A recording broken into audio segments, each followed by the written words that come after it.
So one of the hottest tactics that's come on the walleye scene in the last couple of years is slow death. Basically, you take a weighting system like a bottom bouncer, run about a 4-foot leader behind it, and then put on a slow death hook. Now this hook is kind of a funky shaped hook. It's got a big old bend to it like that. And what that hook does is actually imparts an action on a crawler, a spinning action that entices the fish to bite. Now there are times though that maybe you can't find real night crawlers, or there's situations where you don't want to use real night crawlers.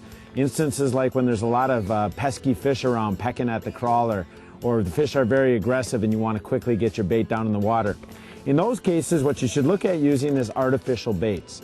Now, you can't just use any one because you still got to have that spinning action. So I'm going to show you two that I prefer.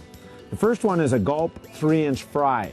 And the little 3-inch fry, the nice thing about it is that it's a very limber tail, and you need that to get that nice flipping action on the back of this. When you're stringing this up, you're going to string it up just like always, right through the nose of the fry. String it on just far enough so that you can go over the eyelet, and you'll see that that hook still puts that bend in that little Gulp fry. And that's what's going to give you that spin under the water, but yet you got a nice flexible tail back here that'll be flipping in behind this.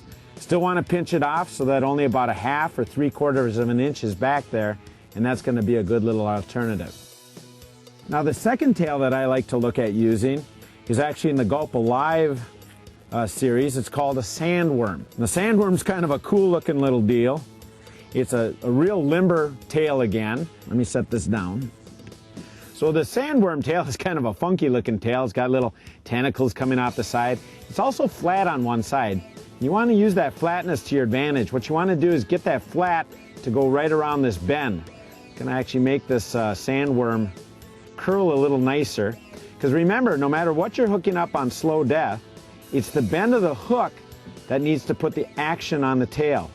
You don't necessarily want the tail all crumpled up.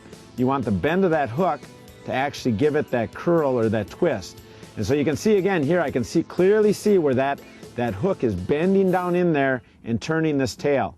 Again, when you do put the sandworm on, it's long enough, you can pinch it off. You can actually use that other half again for another setup. But that little twist in there and that little curl from that hook is going to give it that enticing action underwater. So again, we got two different great alternatives. If you don't have natural crawlers, or if the crawlers aren't working real well for you, try out that 3-inch Gulp fry, try out these sandworms, and you're still going to catch a bunch of walleyes on slow death.